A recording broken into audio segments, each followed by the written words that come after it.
지금 일본 열도가 충격에 빠졌습니다. 건조 비용만 1조 원, 일본이 자랑하던 최첨단 쇠빙선. 후지오가 남극의 거대한 얼음 감옥에 갇혀 침몰 위기에 처했습니다. 선원 50명의 생사가 불투명한 상황. 하지만 일본 정부는 한국의 지원 제안을 단칼에 거절했습니다. 한국의 도움 필요 없습니다. 우리에겐 미국 위성과 일본 자체 기술이 있습니다. 반도체나 만드는 나라가 어디서 감히 남극 구조에 끼어듭니까? 방해하지 말고 비키십시오. 일본은 우리를 비웃었습니다. 하지만 48시간 뒤 그들은 한국 대사관으로 다급한 전화를 걸어왔습니다. 제발 한국 위성 좌표 좀 알려주세요. 살려주십시오. 도대체 그 하얀 얼음 지옥에서 무슨 일이 있었던 걸까요? 일본의 콧대를 꺾고 50명의 생명을 구한 대한민국 아리랑 7호의 통쾌한 활약상을 공개합니다. 인데요. 한국 과학자 1등이라고 댓글 남겨주세요. 기술 개발하는데 큰 힘이 됩니다. 이야기는 남극 대륙의 가장 깊고 위험한 곳 로스에서 시작되었습니다. 이곳은 변덕스러운 날씨와 거대한 빙산들 때문에 악마의 목구멍이라고 불리는 곳입니다. 이 위험한 바다에 일본의 자존심이라 불리는 최신형 쇠빙 연구선 후지오가 들어섰습니다. 후지오는 단순한 배가 아니었습니다. 일본이 우주기술과 조선기술을 총동원해 만든 얼음을 깨부수며 나가는 거대한 요새였습니다. 일본 언론들은 연일 후지오의 위대함을 찬양했습니다. 세계 최고의 쇠빙 능력, 어떤 폭풍도 견디는 내구성, 일본은 다시 한번 해양 강국임을 증명했습니다. 선장인 다나카 역시 자신만만했습니다. 그는 30년 경력의 베테랑으로 한국이나 중국의 기술력은 일본의 발끝에도 미치지 못한다고 공공연하게 무시하던 인물이었습니다. 출항 전 인터뷰에서 그는 이렇게 말했습니다. 남극은 준비된 자에게만 길을 내어줍니다. 우리 일본의 기술력이라면 남극 정복은 시간 문제입니다. 한국이 남극 기지를 확장한다고 하던데 쇠빙선 하나 제대로 못 만드는 나라가 욕심이 과하더군요. 그의 거만한 웃음은 일본 전역에 방송되었습니다. 하지만 자연은 인간의 오만을 용서하지 않았습니다. 탐사 5일차 예상치 못한 재앙이 닥쳤습니다. 남극의 기온이 급격히 떨어지며 바다 전체가 순식간에 얼어붙는 급속 결빙 현상이 발생한 것입니다. 설상가상으로 초속 40m의 분리자득, 눈폭풍이 몰아치기 시작했습니다. 선장님, 전방 시야 제로입니다. 레이더에 아무것도 잡히지 않습니다. 항해사의 다급한 외침에 다나카 선장은 코웃음을 쳤습니다. 당황하지 마라. 우리 배는 2m 두께의 얼음도 깨고 나갈 수 있다. 엔진 출력 최대. 전진한다. 하지만 그것은 치명적인 오판이었습니다. 그들이 만난 것은 평범한 얼음이 아니었습니다. 강한 조류에 밀려온 수십 년 된 묵은 빙하, 즉 유빙들이 배 주위를 겹겹이 포위하기 시작한 것입니다. 쾅, 콰광. 거대한 굉음과 함께 1만 톤급 선체가 종이장처럼 구겨지는 소리가 났습니다. 배가 나아가는 것이 아니라 얼음이 배를 조여오기 시작했습니다. 엔진 정지, 엔진 과부하입니다. 스크류가 얼음에 끼었습니다. 꼼짝도 할 수 없습니다. 후지오는 거대한 얼음 감옥에 갇혀버렸습니다. 더 무서운 것은 압력이었습니다. 사방에서 밀려드는 얼음의 압력이 선체를 짓누르기 시작했습니다. 이대로라면 배가 찌그러져 침몰하는 것은 시간 문제였습니다. 일본 해상보안청과 정부는 발칵 뒤집어졌습니다. 즉시 구조대책본부가 꾸려졌고 일본이 보유한 모든 정찰 위성을 해당 좌표로 돌렸습니다. 하지만 모니터를 본 일본 관료들의 얼굴은 사색이 되었습니다. 아무것도 안 보입니다. 블리자드가 만든 두꺼운 구름, 그리고 바다 전체를 덮은 하얀 눈과 얼음. 위성사진 속 남극은 그저 하얀 도화지 같았습니다. 어디가 얇은 얼음이고 어디가 두꺼운 빙하인지, 심지어 배가 어디에 있는지조차 구별할 수 없었습니다. 소위 말하는 화이트아웃 현상이었습니다. 일본은 자존심을 굽히고 미국의 도움을 요청했습니다. 세계 최강대국 미국이라면 해결책이 있을 거라 믿었습니다. NASA와 미 국방부가 움직였습니다. 하지만 결과는 절망적이었습니다. 미 국방부 관계자는 일본 측에 이렇게 통보했습니다. 유감입니다. 현재 기상 조건에서는 광학 위성도 적외선 위성도 무용지물입니다. 얼음과 눈의 온도차가 거의 없어 열상 장비로도 길을 찾을 수 없습니다. 블리자드가 멈출 때까지 기다리는 수밖에 없습니다. 기다리라고요? 그 전에 배가 터져버립니다. 선원 50명이 다 죽는다고요. 일본 측의 절규에도 미국은 고개를 저을 뿐이었습니다. 전 세계가 일본의 비극을 예견하며 애도를 준비하고 있었습니다. 바로 그때였습니다. 대한민국 대전, 한국항공우주연구원의 관제실은 침묵 속에 바쁘게 돌아가고 있었습니다. 한국의 위성 전문가 최수석 연구원은 모니터를 뚫어져라 보고 있었습니다. 그는 아리랑 7호의 개발 주역이자 위성 영상 분석의 1인자였습니다. 팀장님, 일본 배 상황이 심각합니다. 해류 데이터를 분석해보니 앞으로 6시간 뒤면 거대 빙산이 후지호 측면을 강타할 겁니다. 그러면 100% 침몰입니다. 팀장이 물었습니다. 미국도 포기했다는데 우리가 볼 수 있을까? 최 연구원은 안경을 고쳤으며 단호하게 말했습니다. 가능합니다. 아리랑 7호의 초고 해상도 광학 렌즈와 우리만의 독자적인 스펙트럼 분석 기술을 쓰면 됩니다. 눈과 얼음은 하얗게 보이지만 미세한 균열 사이에는 그림자가 집니다. 우리는 그 그림자의 농도를 256단계로 쪼개서 분석할 수 있습니다. 10cm 단위의 얼음 두께 차이를 시각화할 수 있습니다. 그래? 그럼 당장 일본 쪽에 연락해. 생명이 달린 문제다. 인도적 차원에서 돕겠다고 해. 최 연구원은 즉시 일본의 구조본부와 연결된 한라인으로 전화를 걸었습니다. 신호가 가고 일본 측 담당자가 전화를 받았습니다. 목소리에는 초조함과 짜증이 섞여 있었습니다. 여보세요. 일본 구조본부입니다.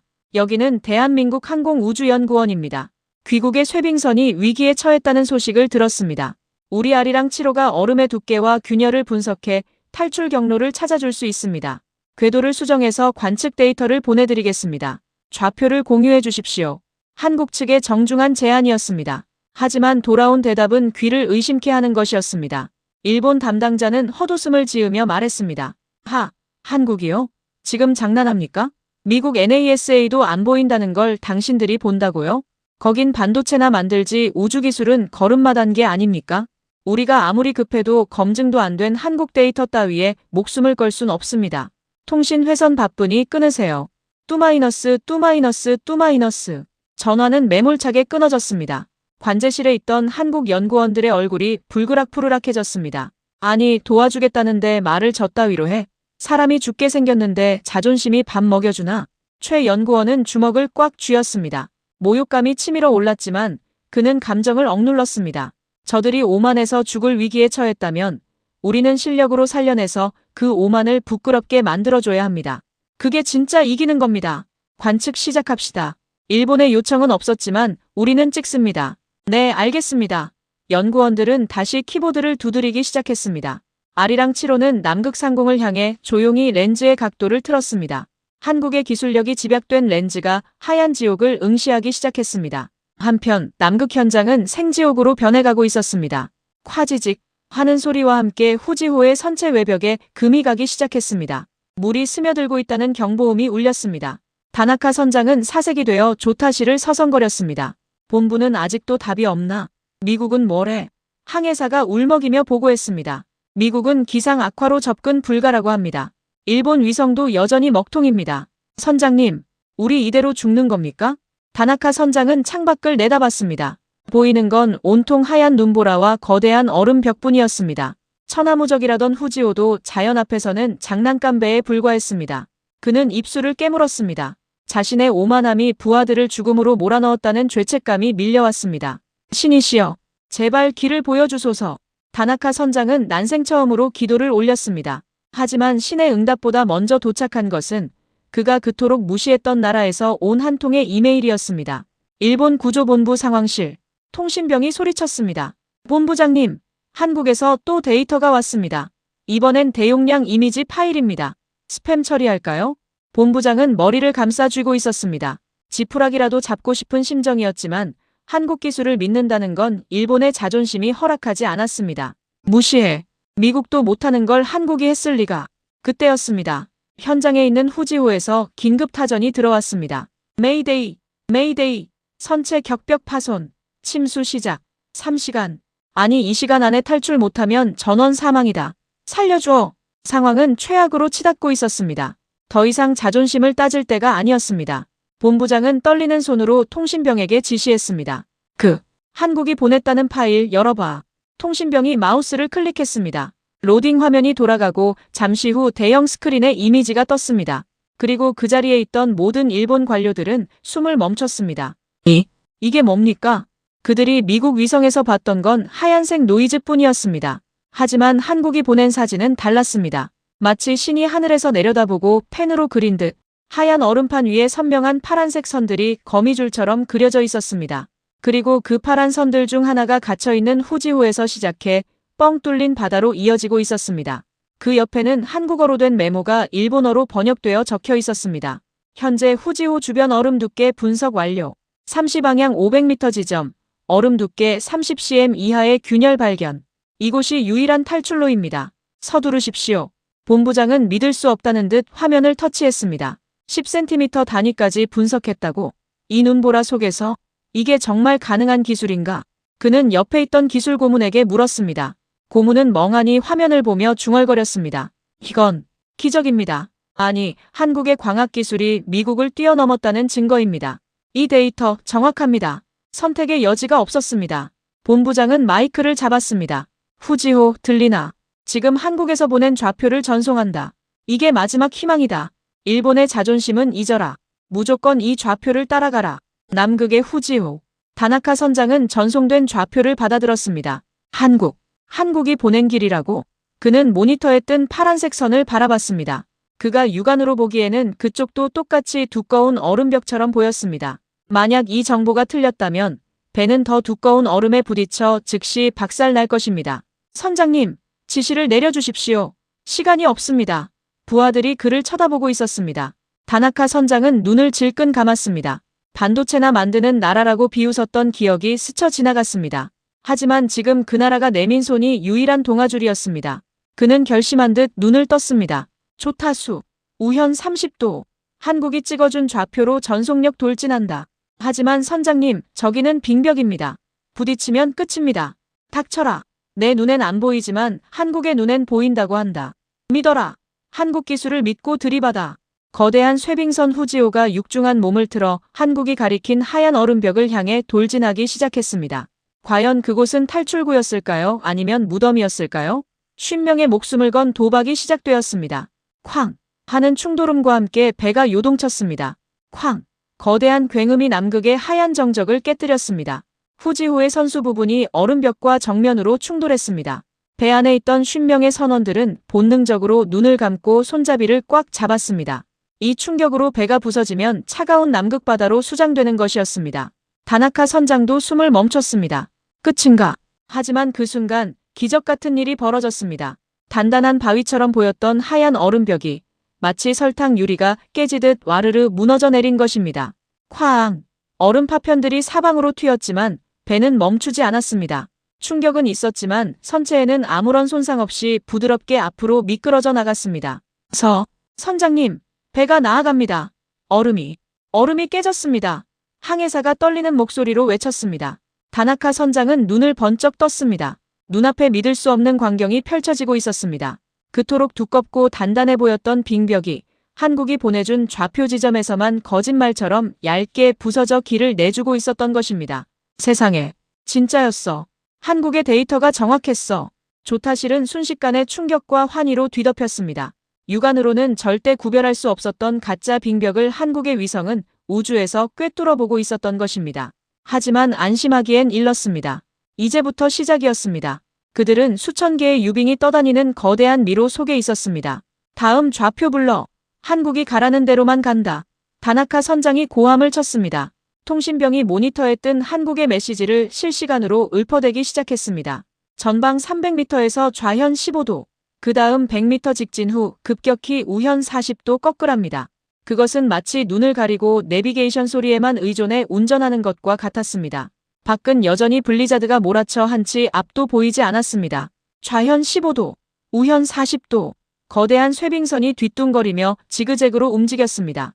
선원들은 창밖으로 스쳐 지나가는 거대한 빙산의 그림자를 볼 때마다 비명을 질렀습니다. 조금만 각도가 틀어져도 타이타닉호처럼 옆구리가 찢겨나갈 상황이었습니다. 하지만 아리랑 7호의 눈은 정확했습니다. 우현 5m 옆에 암초성 빙하 있음. 추위. 한국에서 보내오는 경고 메시지는 소름 끼칠 정도로 정밀했습니다. 일본의 레이더에는 잡히지도 않는 수면 아래의 빙하까지 찾아내 경고해준 것입니다. 그 시각 대한민국 대전의 관제실, 최수석 연구원과 팀원들은 피가 마르는 심정이었습니다. 모니터 속의 후지호는 픽셀 덩어리에 불과했지만 그들은 그 작은 점 하나에 50명의 목숨이 달려있다는 걸 알고 있었습니다. 좌측 빙산 이동 속도가 빨라졌어. 경로 수정해야 해. 일본 쪽에 긴급 타전해. 지금 당장 멈추라고. 최 연구원이 소리쳤습니다. 남극 현장, 후지호의 조타실 무전기가 찢어질 듯 울렸습니다. 스타프 나우. 당장 멈추세요. 한국 관제실의 다급한 목소리가 일본어 통역도 거치지 않고 영어로 날아들었습니다. 다나카 선장은 반사적으로 명령했습니다. 전원 엔진 정지. 후진. 풀 리버스. 끼익. 배가 요동치며 멈춰섰습니다. 그 순간 바로 배 앞 10m 전방으로 집채만 한 빙산이 굉음을 내며 스쳐 지나갔습니다.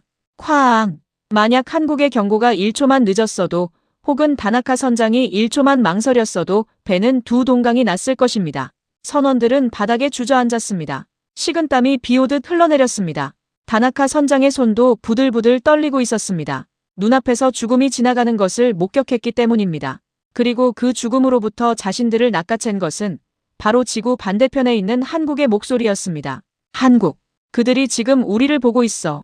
바로 머리 위에서 우리를 지켜주고 있다고. 다나카 선장은 젖은 눈으로 천장을 올려다보았습니다. 보이지 않는 아리랑 7호가 마치 수호천사처럼 느껴지는 순간이었습니다. 그렇게 4시간의 사투가 이어졌습니다. 전방 1km, 개방 수역 확인됨. 마지막 관문입니다. 한국에서 마지막 메시지가 도착했습니다. 전속력으로 뚫고 나가십시오. 전원, 충격 대비, 마지막이다. 가자. 후지호는 마지막 힘을 짜내어 두꺼운 얼음판을 들이받았습니다. 쿵, 콰직, 얼음 갈라지는 소리가 비명처럼 들렸습니다. 그리고 잠시 후 배의 흔들림이 멈췄습니다. 선원 하나가 창밖을 가리켰습니다.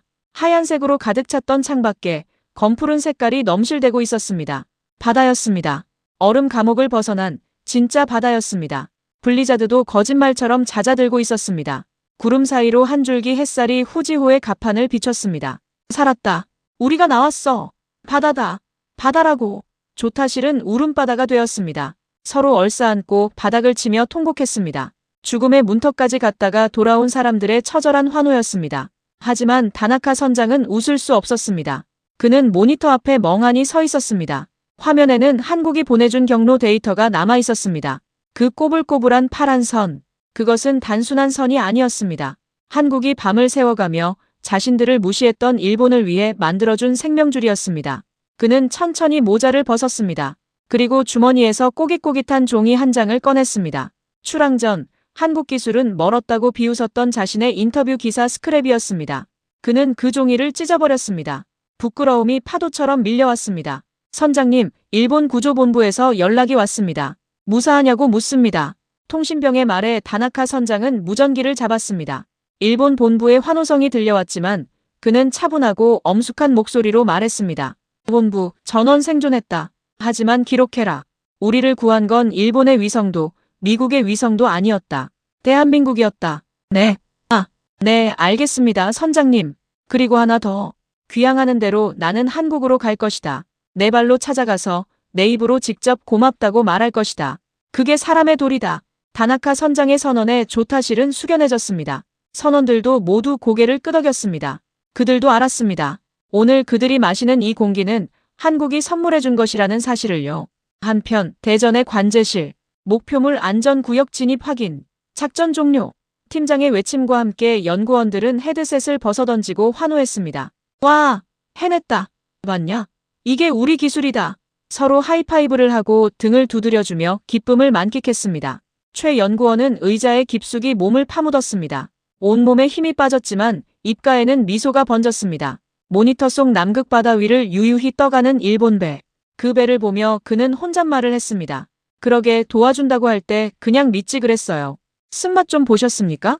하지만 이 사건은 여기서 끝이 아니었습니다. 진짜 드라마는 일본 쇄빙선이 항구로 돌아온 뒤부터 시작되었습니다. 일본 열도가 발칵 뒤집힌 것은 물론이고 자존심 강하기로 소문난 다나카 선장이 한국 연구원들 앞에서 보여준 돌발 행동 때문이었습니다. 그리고 그 행동이 불러온 나비 효과는 대한민국의 위상을 완전히 다른 차원으로 끌어올리게 됩니다. 쾅! 거대한 굉음이 남극의 하얀 정적을 깨뜨렸습니다. 후지호의 선수 부분이 얼음벽과 정면으로 충돌했습니다. 배 안에 있던 50명의 선원들은 본능적으로 눈을 감고 손잡이를 꽉 잡았습니다. 이 충격으로 배가 부서지면 차가운 남극 바다로 수장되는 것이었습니다. 다나카 선장도 숨을 멈췄습니다. 끝인가? 하지만 그 순간 기적 같은 일이 벌어졌습니다. 단단한 바위처럼 보였던 하얀 얼음벽이 마치 설탕 유리가 깨지듯 와르르 무너져 내린 것입니다. 쾅! 얼음 파편들이 사방으로 튀었지만 배는 멈추지 않았습니다. 충격은 있었지만 선체에는 아무런 손상 없이 부드럽게 앞으로 미끄러져 나갔습니다. 선장님, 배가 나아갑니다. 얼음이 깨졌습니다. 항해사가 떨리는 목소리로 외쳤습니다. 다나카 선장은 눈을 번쩍 떴습니다. 눈앞에 믿을 수 없는 광경이 펼쳐지고 있었습니다. 그토록 두껍고 단단해 보였던 빙벽이 한국이 보내준 좌표 지점에서만 거짓말처럼 얇게 부서져 길을 내주고 있었던 것입니다. 세상에, 진짜였어. 한국의 데이터가 정확했어. 조타실은 순식간에 충격과 환희로 뒤덮였습니다. 육안으로는 절대 구별할 수 없었던 가짜 빙벽을 한국의 위성은 우주에서 꿰뚫어 보고 있었던 것입니다. 하지만 안심하기엔 일렀습니다. 이제부터 시작이었습니다. 그들은 수천 개의 유빙이 떠다니는 거대한 미로 속에 있었습니다. 다음 좌표 불러. 한국이 가라는 대로만 간다. 다나카 선장이 고함을 쳤습니다. 통신병이 모니터에 뜬 한국의 메시지를 실시간으로 읊어대기 시작했습니다. 전방 300m에서 좌현 15도, 그 다음 100m 직진 후 급격히 우현 40도 꺾으랍니다.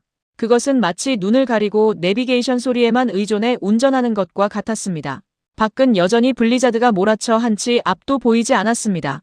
좌현 15도, 우현 40도, 거대한 쇠빙선이 뒤뚱거리며 지그재그로 움직였습니다. 선원들은 창밖으로 스쳐 지나가는 거대한 빙산의 그림자를 볼 때마다 비명을 질렀습니다.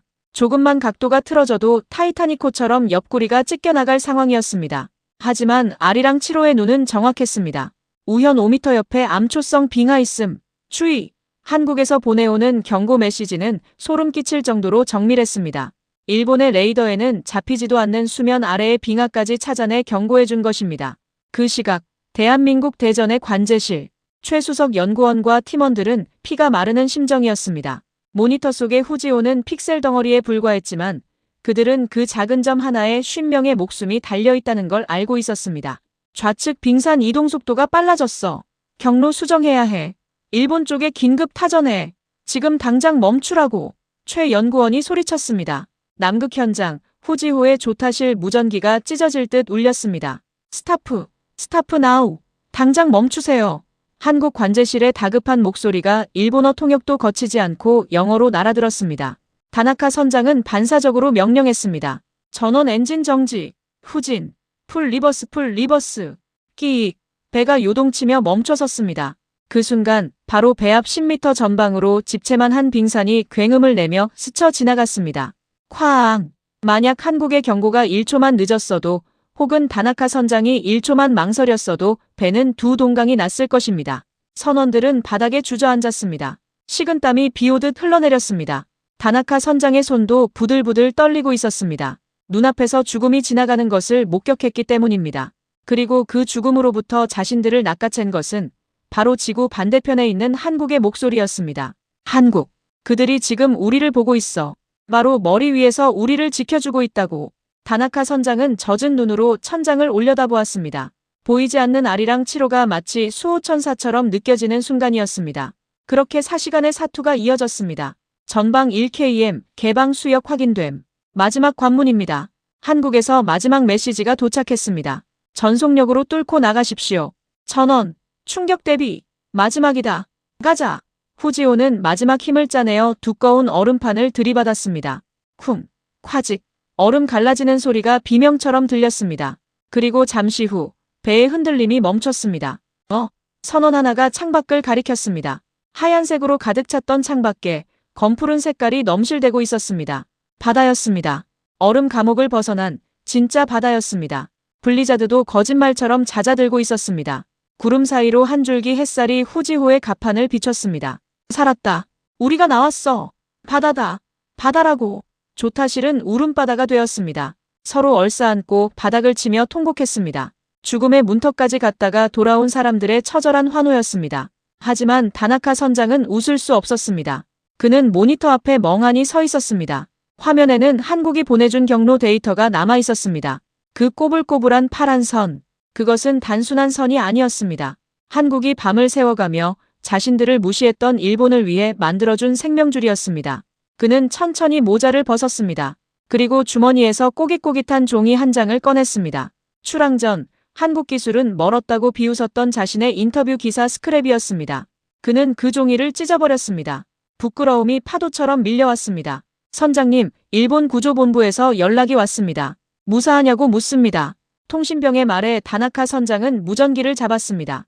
일본 본부의 환호성이 들려왔지만 그는 차분하고 엄숙한 목소리로 말했습니다.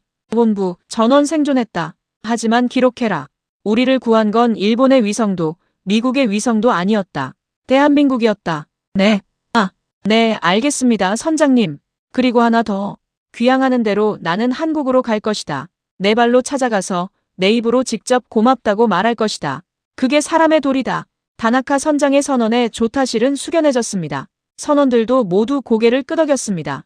그들도 알았습니다. 오늘 그들이 마시는 이 공기는 한국이 선물해준 것이라는 사실을요.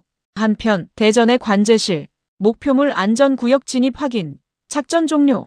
팀장의 외침과 함께 연구원들은 헤드셋을 벗어던지고 환호했습니다. 와, 해냈다. 맞냐? 이게 우리 기술이다. 서로 하이파이브를 하고 등을 두드려주며 기쁨을 만끽했습니다. 최 연구원은 의자에 깊숙이 몸을 파묻었습니다. 온몸에 힘이 빠졌지만 입가에는 미소가 번졌습니다. 모니터 속 남극 바다 위를 유유히 떠가는 일본 배. 그 배를 보며 그는 혼잣말을 했습니다. 그러게 도와준다고 할 때 그냥 믿지 그랬어요. 쓴맛 좀 보셨습니까? 하지만 이 사건은 여기서 끝이 아니었습니다. 진짜 드라마는 일본 쇠빙선이 항구로 돌아온 뒤부터 시작되었습니다.